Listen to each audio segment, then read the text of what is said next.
that thorn out of the feet, out of the foot. So we see here that although Sita, the love that she has for Ram is much greater than the love that Lakshmi has for Narayan, still Ram will not break Maryada. He will not break etiquette. Why? He is Maryada Purushottam. No. At one point in Ram's Leelas, we see that Ram even left Sita. He said, "Oh Sita, if Lakshman leaves Sita in the forest, she cannot stay here any longer." So Sita was left in the forest. And we see that Sita was suffering so much in separation from Ram. And Ram was suffering so much in separation from Sita. But still they did not meet. Why? Because this will be against Maryada, against etiquette. So, and then we see that the love that Srimati Radhika has for Krishna is inconceivably greater than the love that Lakshmi has for Narayan. Than the love that Sita has for Ram. The love is inconceivably greater. And we see that what to speak of Krishna falling at the feet of Srimati Radhika.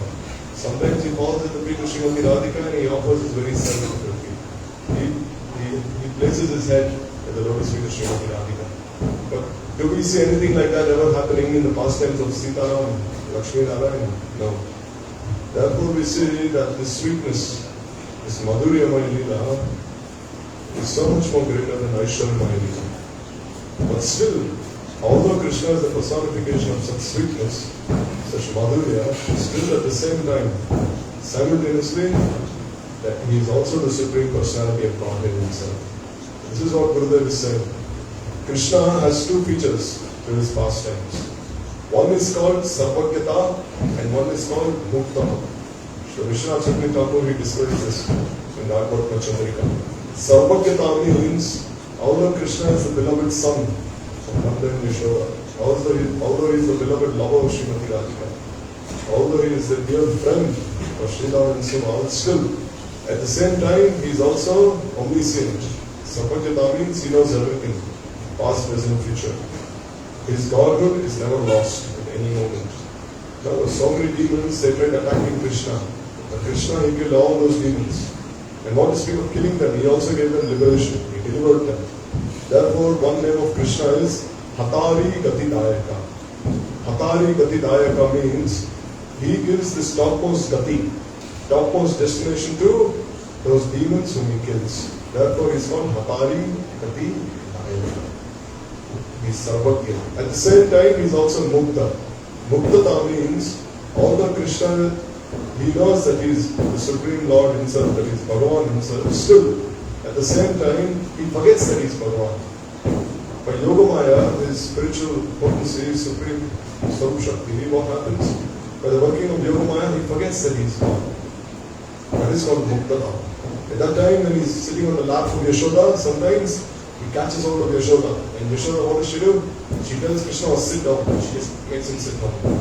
Although Krishna, Bhutana had the strength of 10,000 elephants. And when Krishna was sucking her breast, Bhutana tried pulling Krishna away from her breast. But still she could not do anything. But Yashoda, what did she do? She looked at Krishna. She saw that he was very dirty. His cloth had become very dirty. Immediately she took him off her lap and made him sit down. Although he is God himself. That is called Muktata. He forgets that he is God. Sometimes when he is playing with all his sakhas, his friends, and he is playing with the gopis, even then he forgets. Now he only thinks, I am the darling son. And the dear son of Nanda and Yashoda, and the dear friend of Subal Sridhar. Most importantly, I am the dear lover, and the beloved, the Priyatam, the Srimati Radhika herself, and all the gopis. So this is the speciality of Krishna's pastimes. Sarvagyata and Muktata. Omniscience, and at the same time, self-forgetfulness. Forgets himself. That is praying. Praying means what? Praying means one forgets himself completely. Why? Because he is lost in such selfless love. He is lost in selflessly serving his beloved in such a way that he forgets his own self. He doesn't even care to know who he is. He loses himself completely. This is praying. So here Gurudev is saying that although Krishna is always performing all his Naravatrila and Braj, means always performing all his human-like pastimes, but at no point is his Godhood lost. At no point is this mood of him being the Supreme Personality of Godhead, is it ever lost? Means, at the same time, he also knows that he is Bhagavan. Or else any other, if he is performing all these leelas, then people may think he's just like an ordinary boy. dancing with the wives of others, stealing butter from the homes of others, and stealing the clothes of all the gopis, making them naked. Normal born, we can do this and I can also do this. I can also enjoy with the wives of others. I can also steal, do as I wish. No. Therefore, this warning is given. But don't think of Krishna as an ordinary lover, as an ordinary boy. He is Bhagavan himself, Shri Bhagavan himself. So this way, we saw that even when Krishna was only 3 years old, Putana came, and he killed Putana when he was only 3 days old, not even 3 years, only 3 days old. When he was just newborn baby, Putana came. This guy is, as a mother, immediately he killed her, gave her liberation. This is Sarvaketa. Omniscience, Bhagavan himself. Here Gurudev is explaining. All the residents of Vrindavan, they engage with Krishna in sweet human-like pastimes. Naravat Leela. This pastime of killing Putana is in the category of Naralila. See here Gurudev is saying, actually although Krishna killed Putana when he was only 3 days old, still that is also a Leela of Madhurya. That is also a sweet pastime. Someone may think, how can that be a sweet pastime? When a boy who is only 3 days old is killing some demon, then how can that be Madhurya Leela? But Gurudev is saying still that is Madhurya. Why? Because Krishna even then, he only thinks of him as a small baby. Himself as a small baby. He thinks of what can I do? I just sucked her breast and she died. What can I do? This is Madhurya Leela. Aishwarya is present. Opulence is present. Godhood is present. But it is covered by Madhurya, sweetness. It is not that in Vrindavan there is no Aishwarya Leela. In fact, the Aishwarya of Vrindavan is greater than that of Dwaraka or even Vaikuntha. But it is always covered by Madhurya. So here Gurudev gives an example. That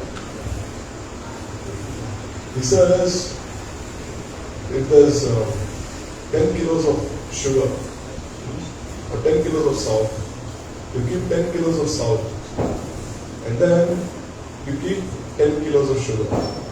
So when you mix the salt with the sugar, what will happen? It will be salty and sweet. But then, if there's 10 kilos of salt and a big sack of sugar, means like 1,000 kilos of sugar. That time what will happen? Even if you mix the 10 kilos of salt with the 1,000 kilos of sugar, what will happen? The taste of salt will be lost. It will also become sugar. Because the quantity of sugar is so much. Similarly, if you have 1,000 kilos of salt and you have 10,000 kilos of sugar and you mix that 1,000 kilos of salt into 10,000 kilos of sugar, what happens? Still it will be sweet. Its salty nature will be lost.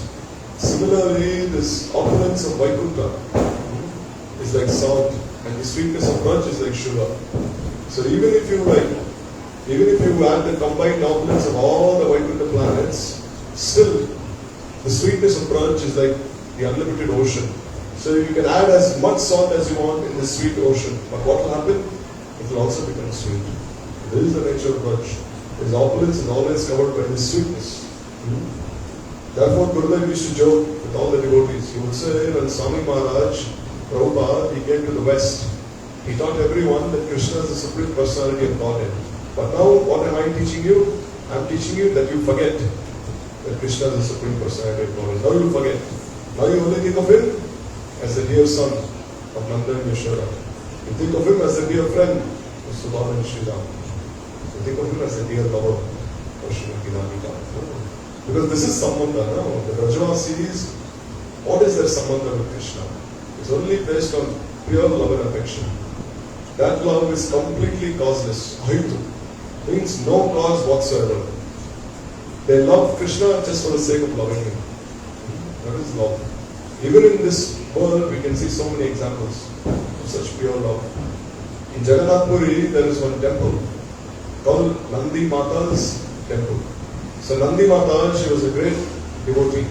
Even when she was very old, she was practicing devotional service like in a very strict way. Unbroken remembrance of Sri Jagannath. So Nandi Mata, she had a small hut, like a little far away from the Jagannath temple. So every day, she would go to have darshan of Jagannath. This Mataji, her name was Nandi Mata. Nandi Mata because her head was shaved. In Odisha, if your head is shaved, they call you Nandi. So therefore her head was shaved. So she was called Nandi Mata. So whenever she will go to have darshan with Jagannath, there she will see Jagannath as her young son. She would look at Jagannath and she'd say, oh, he's not Jagannath, he's my Gopal. He's my baby. So that time, she'd look at Jagannath and she'd see that, oh, these pujaris are offering so many different kinds of sweets to Jagannath. The whole day they're offering him sweets. If you offer sweets to a young boy, the whole day, what will happen? If he eats so many sweets, he'll have worms in his stomach. And he'll have stomach pain. So this old Mataji, she was so concerned for Jagannath that she said, all right, I will make some nice sabji for him. Made of shark. No, this spinach. I'll make some nice sabji for him and give to Jagannath. So what would she do? She would make this nice spinach, shark, some sabji, and she would place it in a small pot. And she'd cover this pot with a banana leaf, this Nandi Mata. And then she'd cover this pot beneath her sari. Like this, she'd cover it beneath her sari. And then she'd make sure no one will see this pot of shark, spinach. And then when she'd go inside the Jagannath temple, what would she do? She would hide behind the Garud Stamba. So the Garud Stamba means a pillar of Garuda. Garuda is having darshan of Jagannath by being seated on top of Garuda, like that. That's the Garud Stamba. No. So then, what would she do? She would stand behind the Garud Stamba, this pillar of Garuda, and she would offer this shark to Jagannath. Saying, oh my boy, eat this, or else you'll have stomach pain, you'll have worms in your stomach. So then Jagannath, what would you do? He would reach out and eat all that shark. He would eat all that. He would happily eat everything. So she would do this every day. Every day in the evening, she'd come and she'd offer this shark, spinach. So one day, when she was hiding behind the Garud Stamba, the security guard of the temple, he caught her. He caught her saying, hey, Mataji, what are you doing? Food from outside is not entered inside the Jagannath temple. No, it's not allowed inside the Jagannath temple. Why are you doing this? It said you can only offer Jagannath food from outside only once during the Rath Yatra. When he stops at this place called Balgandi Udyan, then you can offer Jagannath whatever you wish. It's called Drishtiko. That time when Jagannath is seated on the chariot, he's accepting thousands of offerings, millions of offerings out by his eyes. At that time, people from everywhere, all over India, all over the world, they're offering Jagannath, whatever they cook, whatever they bought, everything. They're breaking coconuts, they're offering Jagannath. Jagannath is accepting by his eyes. Only once a year you can do that. That is during Rath Yatra. So the security guard, he told this Mataji, saying, what are you doing? You should not do this. Don't bring food from outside to offer to Jagannath. And he sent that lady outside. And then he also threw that plate away. Took that plate, threw it outside. And don't do this again. So then this lady, she was very upset. She was very sad. Thinking, no. Not because she was insulted. Why? Because now she can no longer offer the shark to Jagannath. So then this lady, she was weeping so much in her house. So that day, in the night, what happened? She saw two small boys come in front of her. Who were they? One black boy and one white boy. So the black boy was Jagannath himself. And this boy was golden, whitish, he was golden. So these two boys, they came looking for this lady. And they said, oh mother, Krishna sat on one lap, Baladev sat on the other lap. And he said, oh mother, why did you give us this spinach today, this shark? Without this shark, we have so much stomach pain. We have so much pain in our stomach, we cannot even sleep properly. So then this lady said, what can I do? I came there, but they threw everything away. So then they said, no, still you should come tomorrow and you should offer it. We will make sure you will not face any problem. And the lady said, all right. Then Jagannath, he appeared in the dream of the king. And he said, oh king, because the king is the foremost servant of Jagannath, the ideal servant. Jagannath told the king, hey king, what are you doing? You don't have any sense. This lady is cooking this shark with so much love and affection for me, and she's curing me of this illness. Whole day these pujaris are offering me sweets. They don't care. Whole day they just keep offering me sweets, don't think about my health. This old lady thinks about my health, and you insult her this way and send her away. So Jagannath chastised that king. Then immediately that king, he opened his eyes and he went to the pujaris and he said, oh, what have you done? Committed an offense at this lady's feet. So then the next day, the king and all the other pujaris, they stood outside the Jagannath temple, near the Singadwar, the main entrance to the temple. They were waiting for this old lady to come. And as this old lady was coming, the king, his soldiers, the pujaris, the pandas, everyone, they fell at the feet of this lady. They offered shashtram with that word Quran. And they said, you are so fortunate, Mataji. Jagannath himself is accepting from your hand. Please forgive us for having insulted you in this way. Then the king himself told her, now you please come every day and you offer to Jagannath this shark. He likes your shak so much. And every day the old Mataji would come and offer shak to Jagannath Baladev Subhadra. And even after she passed away, even after she left this world, the king said in her name, every day you should cook and offer the shak to Jagannath in her name. So to this day, to the present day, shak is offered to Jagannath every day in the evening. Why? Because he may have stomach pain. So this is sweetness. This is Madhuramayi Leela. This is the sweetness of Prem. In Prem, there are no such boundaries or restrictions. Not like Vaikuntha. In Vaikuntha, no one can serve Narayan like Lakshmi. In Vedapadatamrita, Sanatana Goswami describes that Gopakumar, he would become very greedy to serve Narayan. He would want to massage Narayan's feet, but Lakshmi would chastise him. So he would go away from here. He would want to fan Narayan, but Lakshmi would chastise him. Go away from here. But in Braj, there are no such restrictions. So many stories like that. There's one more story. In Maharashtra, in Pandrapur, the place where Vittalnath stays, there was one old lady called Karma Bai. So Karma Bai, along with her guru, she came to Jagannath Puri to have darshan to Jagannath. So Karma Bai, it is said that her guru's name was Indra Varma. So Karma Bai and her guru, they came to Jagannath Puri, they had darshan to Jagannath. And then Karma Bai said, no, I will just stay here. I will not go back to my house. I will just stay here in Jagannath Puri. So she built a small house, a small hut, and she started staying there. So every day, she would cook khichdi for Jagannath. Every day. And her guru would speak Harikatha, everyone would listen to Harikatha, and she would cook khichdi for Jagannath. And every day she would offer this khichdi to Jagannath from her house. Every day. So then this way, Jagannath, he was thinking, this old lady, she has such love for me, such affection for me. But then he was thinking, no one knows how great this old lady is. In fact, some are very proud. Some think of themselves as pure devotees. But this old lady, she's so humble. Every day she's cooking khichdi for me. So then Jagannath, what did he do? He came in a dream to the king. And he told the king, oh king, this old lady, Karma Bai, she's cooking khichdi for me every day. You take her to the temple and you make sure she cooks inside the temple. And she offers for me inside the temple. Normally, what would she do? She would offer khichdi inside her hut. And then Jagannath would come and accept. But Jagannath said no. She should come and offer this khichdi inside the temple, along with all the other preparations. Along with all the other forms of bhoga, she should come inside the temple and offer this khichdi. He came in a dream and he told Jagannath. Jagannath came in a dream and told the king. So then the king had this dream, but in the morning he forgot. The king thought, oh, maybe it's some illusion. This is not true. Who is this old lady who's cooking khichdi? I don't believe this thing, he said. So then he forgot about the whole thing. So then when the pujari, when he would offer to Jagannath, normally in Jagannath Puri there is a custom. When they are offering bhoga, what happens? After you finish offering bhoga to Jagannath, the pujari, he takes some water in his hand. He keeps some water in his hand. Like this. Some water.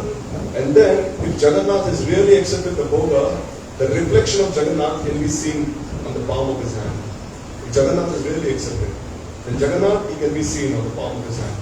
So then every day the pujari would keep some water on his hand and you could see the reflection of Jagannath on the palm of his hand. But today, although he offered so many different kinds of bhoga, more than 56 times, still he could not see the reflection of Jagannath on his hand, this pujari. And he was thinking, this is very inauspicious. Means Jagannath is not happy with our service. So then what did they do? They took all the prasad, they dug a hole and they threw it inside. They said, this is not worth offering for Jagannath. They said, no one should accept this prasad. They threw everything inside. So then the next day, he did the same thing. The next day also Jagannath, his reflection could not be seen on the palm of his hand. So this happened for 7 days. Every day the pujari would offer bhoga to Jagannath and every day they throw everything aside. So then the pujari went to the king and he said, oh king, this is very inauspicious. For 7 days we haven't been able to offer bhoga to Jagannath. Every day he's rejecting it.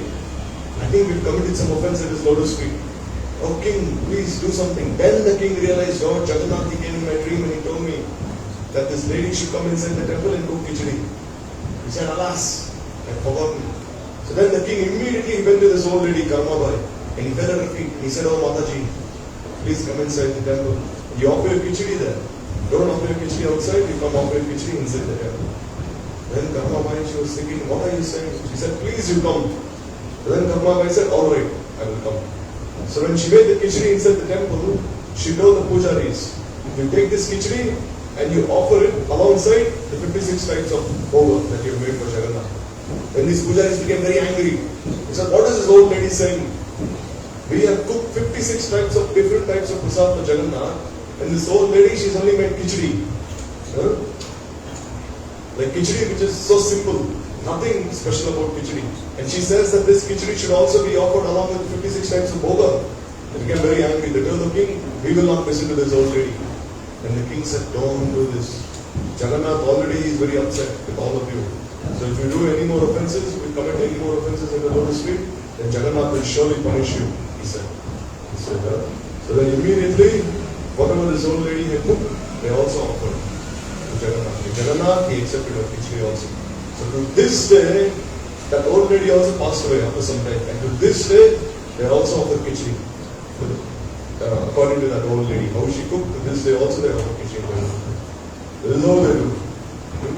This is mentioned in that book you gave me, Krishna Kathamrita Kundu, where it's mentioned all these stories. So here, Jagannath is like that. Krishna, who is Jagannath? And Mahaprabhu would have darshan of Jagannath. In which way would he see him? He would see him in which form? As Brajendranandan Shyam Sundar himself. He would not see him as Dwarkadish Krishna. He would see him as Krishna himself playing on his flute. How different from Krishna and Vrindavan. So this is Jagannath is always ready to accept this praying. Krishna is always ready to accept this praying.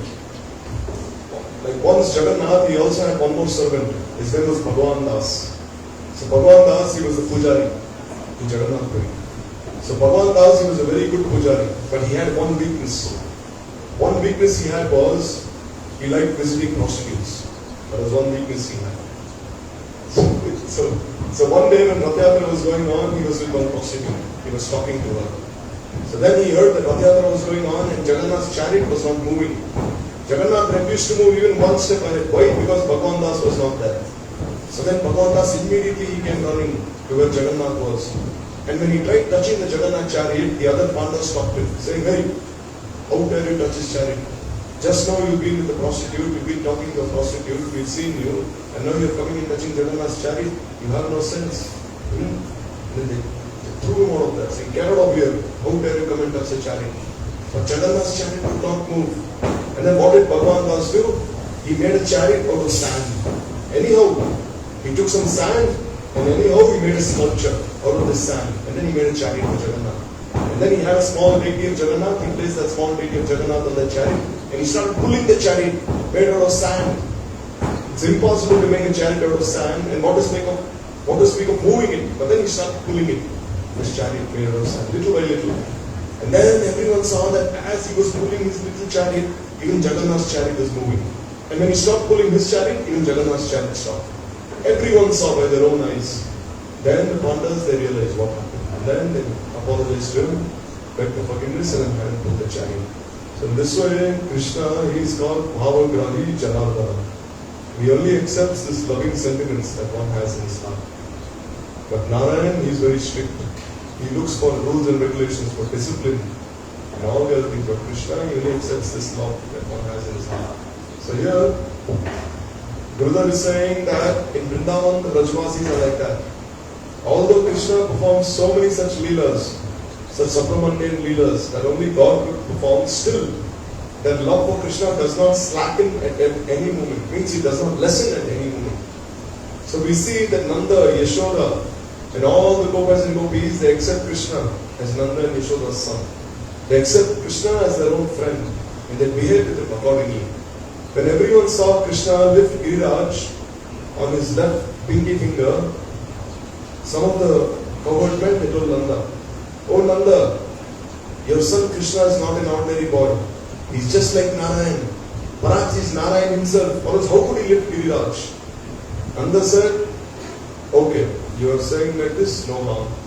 I have heard from Garga Rishi when he came for Krishna's name-giving ceremony that he may be Narayan also. But still, even if he is Narayan or whoever he is, even if he is God, still he is my son. No matter who he is my son. Even if he is Bhagwan, he is my son. Garga Rishi had previously told Nanda and all the other Brajavasis that Krishna is not less than Narayan, that he was previously the son of Vasudeva. That is why all the cowherd men were saying, don't treat him like your son, don't chastise him, don't call him thief, don't call him cheater, don't call him rascal, don't call him all these names. He's God himself. Who knows, he may be Narayan himself. Nanda, he just laughed. And he said, oh, you're saying he's God? He held Govardhana on his little finger. Nanda saying, no, all of you are very old. Your minds are not working properly. Krishna, if he's God himself, why does he come and beg from his mother? Give me butter, give me butter. And he's always weeping. Nanda saying that if he's God himself, why is he falling at the feet of Yashoda? Why is he begging for butter? Why is he begging for all these things? And if he doesn't get what he wants, then he steals it, becomes angry. You think God behaves like this? So even if Krishna is lifted Giriraj, even if he's Narayan, I don't care. He is my son. He's only my little son, my darling son. And then Nanda is saying, moreover, in my opinion, he did not lift Giriraj. Who lifted Giriraj? Narayan lifted Giriraj. We prayed to Narayan, and Narayan, he appeared within Krishna. And he lifted Giriraj. So here, Nanda is saying, he is my son. I will chastise him, I will rebuke him, I will correct him, I will discipline him. I will do whatever is needed to make him behave properly. And I will always keep him by my side. So here Nanda, he admits that Krishna's good qualities make him appear like God. Still, although Krishna had performed these pastimes like God, Nanda Maharaj, he did not give up this belief that Krishna is only his son. But Vasudeva and Devaki, they have a different conception. As soon as Krishna was born, what did Vasudeva and Devaki do? Immediately they fell on their knees and they started praying to Krishna.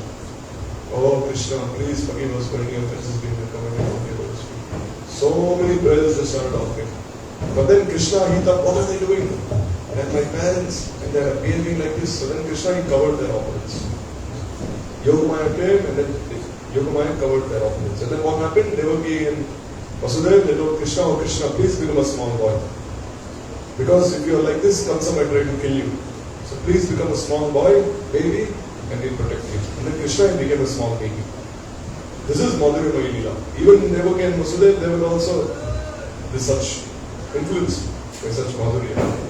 So here, Nanda always thinks like this. But after Krishna and Balaram killed Kamsa, they came to them, and when Krishna and Balaram released Devaki and Vasudeva, the two boys wanted to offer pranams to Vasudeva and Devaki. But immediately their parents, they stood with folded hands and they started praying, oh, you are God, we know who you are. So they said Devaki and Vasudeva, when they were freed from Krishna and Balaram, Krishna and Balaram wanted to sit on their laps. Krishna and Balaram wanted to drink the milk of Devaki. But Devaki and Vasudeva, they were so much in awe. Means they were thinking, oh, you are not just our sons, you are like God themselves, both of you. Then they are offering so many prayers. But the Rajavasis, they are never like this. This way, Krishna is always like this, reciprocating with all his Rajavasis. So here, anyhow, when Devaki was offering prayers like this, then Krishna, he called Yogamaya, and Yogamaya at once influenced Devaki, and Devaki no longer thought of Krishna as God. Then she thought, he's not God, he's only my son. So she took Krishna on her back and she began to weep. And then Devaki also began to weep, Baladev began to weep, Vasudeva, he began to weep, Krishna, everyone was weeping. So here, we see the Aishwarya mood of Vasudeva and Devaki. Their mood is accompanied by some Madhurya, but so little that Madhurya cannot cover the Aishwarya. So Devaki and Vasudeva also have this sweetness, but that sweetness cannot cover this opulence. Means their sweetness is like 10 kilos of sweetness, and their opulence is also like 10 kilos of salt. When it mixes, it's sweet and salty. So therefore their love is not as powerful as Nanda and Yashoda's. In Braj, on the other hand, even if there is so much Aishwarya, Yashoda and Nanda, they never forget that Krishna is only their son. For example, when someone has told Nanda and Yashoda, oh, your son Krishna has lifted Giriraj, and they become so proud. No, they become proud and think of, my son Krishna has lifted Giriraj. Just see how he is. He's my son. My son, see how powerful he is, how strong he is. So Vishwanath Chakravarti Thakur has given these good examples. And he has also given examples for those in Madhurya Ras. Regarding the gopis, he gives the example of the occasion when Uddhav went to Braj to give them consolation. At that time, Uddhav heard Radhika telling the bumblebee, oh bee, at once get out of here. We cannot reconcile with Krishna. So here, even when Uddhav met Srimati Radhika and all the gopis, still, even then, Radharani, she told Uddhav or the bumblebee that we have heard that Krishna is God. They never said that we know that Krishna is God. They said we have heard. Once when this Raghavarma Chandrika was published, this book in English, when it was first published, the editors in that book, they said that the gopis knew that Krishna is God. And when Gurudev read this, he became so angry. He said, what have you done? You're spoiling my entire mood. Have I written anywhere like this? Have I spoken anywhere like this? That the gopis knew that Krishna is God. They never knew that Krishna is God. Rather, they had heard from Yogamaya that Krishna in his previous life, he was Ram, he was Vaman. They had heard from Yogamaya. There's a big difference between knowing that Krishna is God and between hearing that Krishna is God. So don't do like this. Gurudev chastised the editors. And then what did they do? They took all the books and they placed a small note in the path where they made this mistake. They placed a small note as an erratum. And they said, oh, actually the gopis heard from Yogamaya that Krishna is God. But they did not know that Krishna is God himself. So therefore, this is Gurudev's mood. If anyone would disturb Gurudev's mood, becomes so upset. So many examples like that. Like once, one sannyasi was speaking and he said that when Krishna was sitting on Arjuna's chariot, sometimes Arjuna would even kick Krishna to direct him. When Krishna was the charioteer of Arjuna, Arjuna sometimes he'd use his feet and he'd kick Krishna, saying, oh Krishna, go here, go left, go right, go. Gurudev heard this, he became very angry. He said, oh, don't speak like this. Arjuna can never kick Krishna. This is not proper. Sometimes Krishna himself falls at the feet of the gopis, and sometimes the gopis may even rebuke Krishna. But Arjuna, he can never do like this. Don't speak like this. Gurudev chastised him immediately there. So therefore, we must be very careful. We must not disturb the moods of our Guru. So here, Gurudev is saying that when Srimati Radhika was speaking to the bumblebee, she said, we cannot reconcile with Krishna. We know who he is. We know this person. We have heard from Yogamaya that in his many previous births, he was Ram, he was Vaman in this way. So in this way they have heard from Yogamaya, but they never knew that Krishna is God. So here, Srimati Radhika is telling the bumblebee that, oh Ram, just see how cruel Ram was. One lady was so much attracted to Ram's beauty. Who was she? Ravan's younger sister, Shurpanaka. She wanted to have Ram as her husband. But Ram, what did he do? He told Lakshman, cut this lady's nose. Disfigure her. Why did Ram do this? Because then she'd be born as Kubja and her love would be one-pointedly only for Krishna, not for anyone else. So this is Radharani is saying how cruel Ram was. This way. So this way, when Ram and Lakshman were talking back and forth, when they were teasing Shurpanaka. Like when Shurpanaka wanted to marry Ram, Ram told Shurpanaka, why you want to marry me? You marry Lakshman. And Lakshman said, oh, don't marry me. Ram is the king and I am his servant. If you marry me, you will become his maid servant. So you marry Ram, become his queen. And Ram said, no, I only have one wife. And Lakshman said, oh, our father has so many wives, more than 300 wives. So why can't you accept one more wife? So this is they were joking back and forth, back and forth. And Shurpanaka, she became very angry.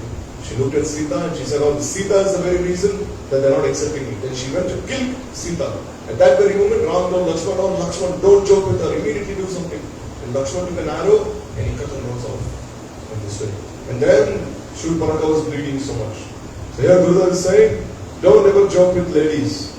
Don't laugh with them or make them laugh, he's saying. Here he's saying, maintain some etiquette with each other. So this way the gopis continue. Ram was so cruel. Why did he cut Shurpanaka's nose and ears? Why did he do so? This is not proper. Then in Satyuga, Krishna came as Vamandev and what did he do? For no reason he cheated Bali Maharaj of all his possessions. He said, give me 3 steps of land and he took everything away from Bali Maharaj. So he's such a big cheater. So we cannot reconcile to this cheater Krishna. So here Radharani is saying that they know who Krishna is. They know he is Ram, he is Vaman, he is God. But still they do not accept the fact that he is Bhagavan. What do they think of Krishna as? As that Vaman. So in this way, Aishwarya is present in Braj. Opulence is present in Braj. But it is always covered with Madhurya. And then Gurudev he gives another example. He says when you boil a pot of milk, what happens? As you boil a pot of milk, and if you place a piece of grass on the milk, what happens? As you're boiling, the blade of grass will come to the surface of the milk. And then as the milk is boiled further, what happened? It will go inside the milk. Means it will go deep down. Similarly, this Aishwarya is also like that, this opulence. Sometimes, when the gopis are feeling so much separation from Krishna, sometimes this opulence comes. But what happens? As the milk is being boiled, this blade of grass comes out and then disappears down to the bottom again. Similarly, this opulence, what happens? It appears for a moment and again disappears in separation. So this is Braj. So Aishwarya, but Arjuna, when Arjuna had darshan of Krishna, what happened? Now when Krishna showed his universal form to Arjuna in the Kurukshetra war, what happened? Immediately Arjuna fell to his knees and he started offering so many prayers to Krishna. He said, "Oh Krishna, please forgive me. I called you my friend." We slept on the same bed. We ate on the same plate. We did so many things together. Please forgive me. Arjuna was begging for so much forgiveness from Krishna. But the gopis, when Yashoda Maya saw the universal form in Krishna's mouth, did she ever do like this? No. What did she do? Immediately she called some Brahmins. And these Brahmins came and they started doing Swasti Vacham. Means they took some cow urine, they did Abhishek of Krishna with cow urine, with cow dung, all butter, milk, all these things. They took the tail of a black cow and then they took the tail of a black cow and they touched Krishna with it. So this is Yashoda's move. But Arjuna, he was completely bewildered. He could not contain himself. So in this way, one who is following this Raganuga Bhakti, he always thinks Krishna is the lover of the gopis. He is especially Radha Kanta, the lover of Srimati Radhika. So just as the gopis serve Radha and Krishna in Naralila, we should also become qualified to serve them as Manjaris.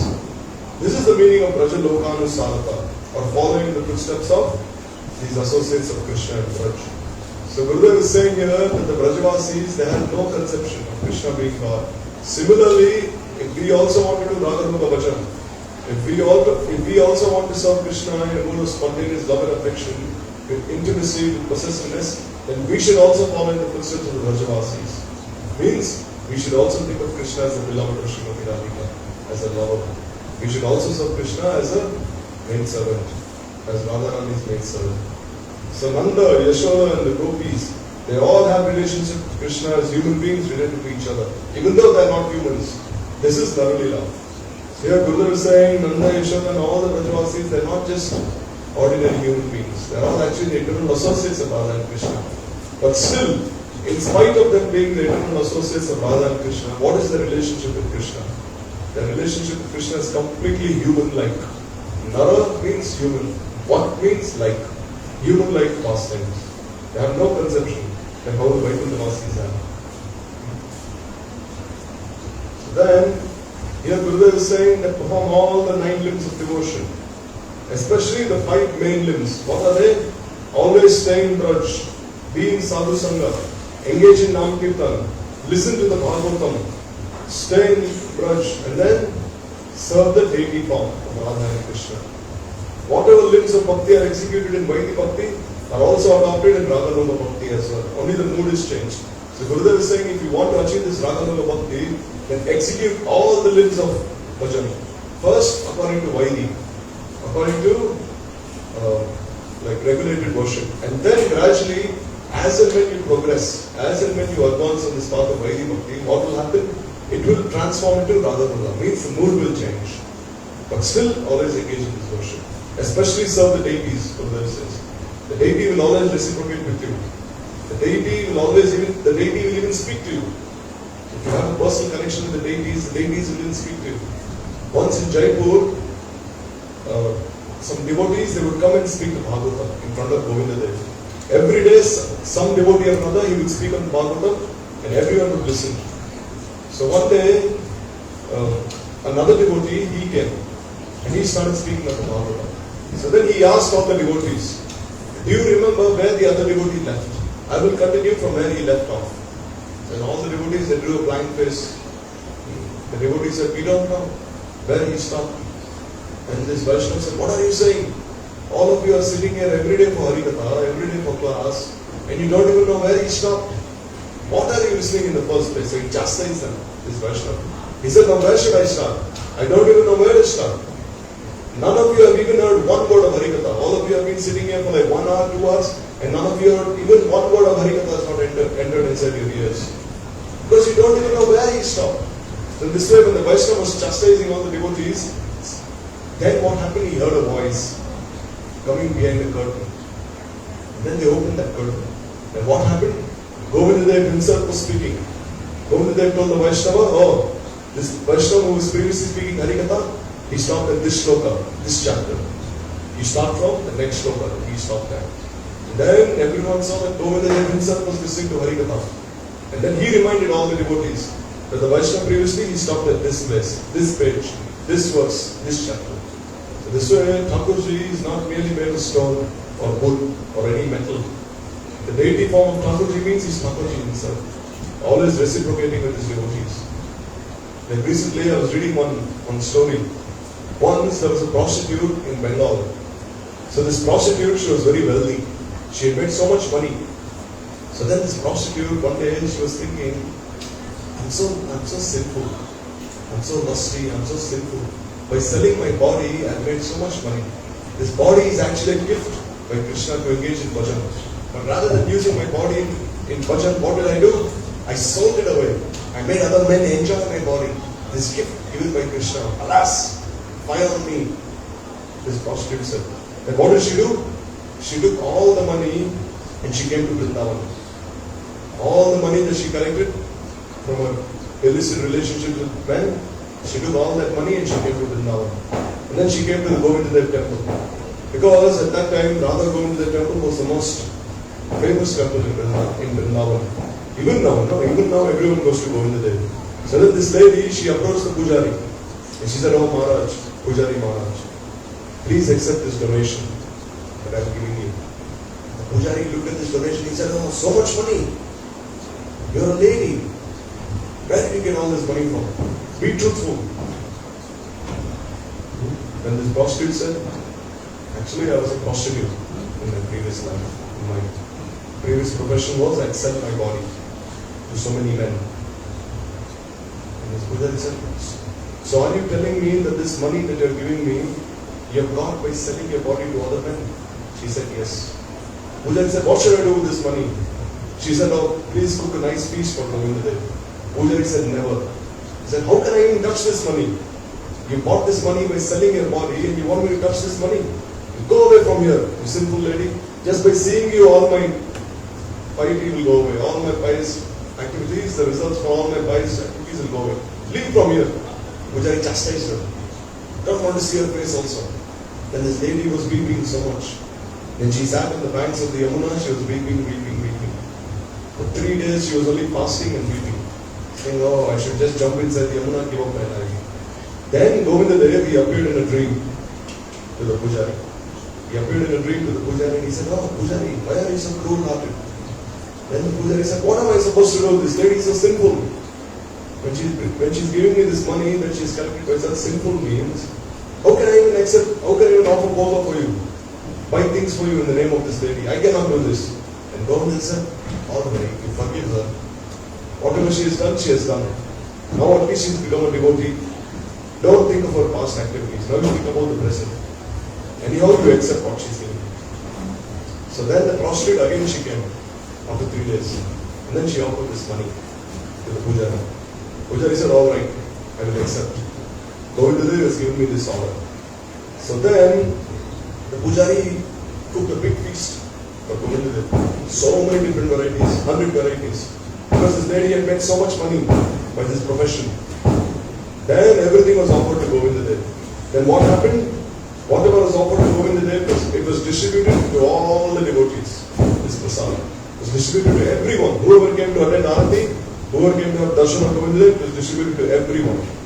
And all the devotees said, oh, this is the Mahaprasad of Govindadev. And they all started taking Mahaprasad this way. Then what happened?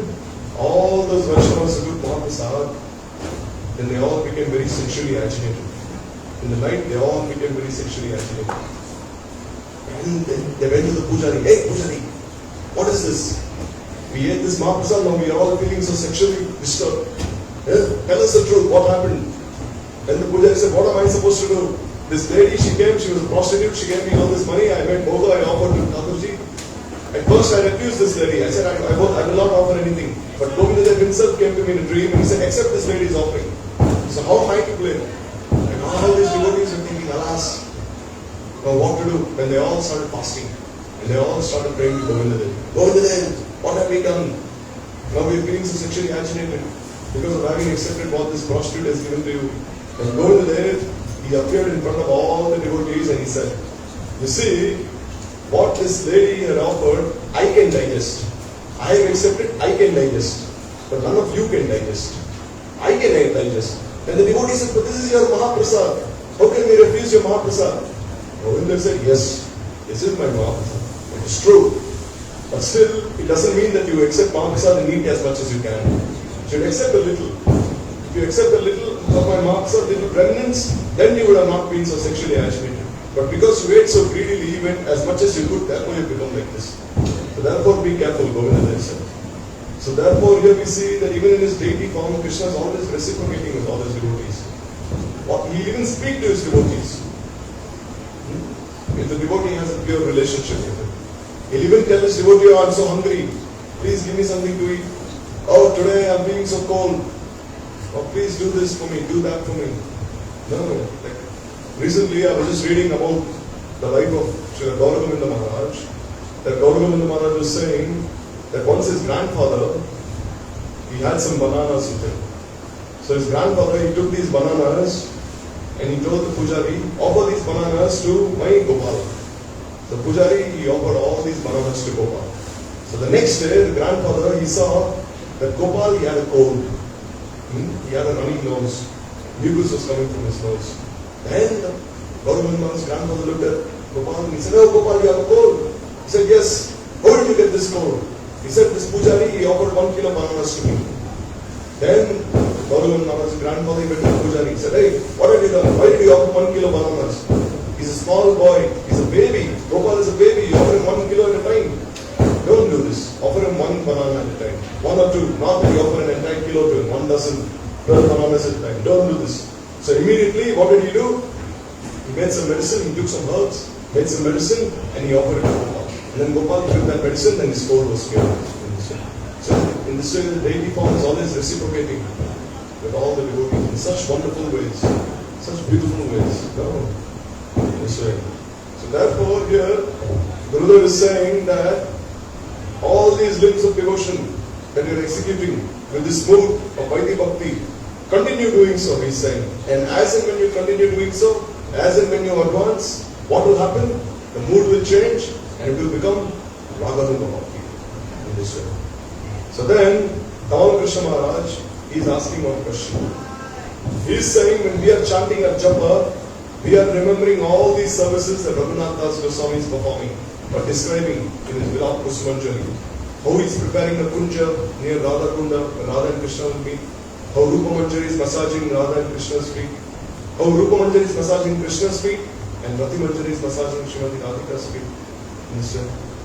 But actually this is wrong actually. What Tamal Krishna Maharaj is saying is wrong. This will be clarified later. So, should we remember these kind of activities while we chant? He's saying. Is it alright? Gurudev is saying yes. Remember, but also have greed to serve in that way. Moreover, if you have that, you should know the deep meanings behind these pastimes. When you remember these pastimes, remember them along with the deep meanings. Remember them with greed.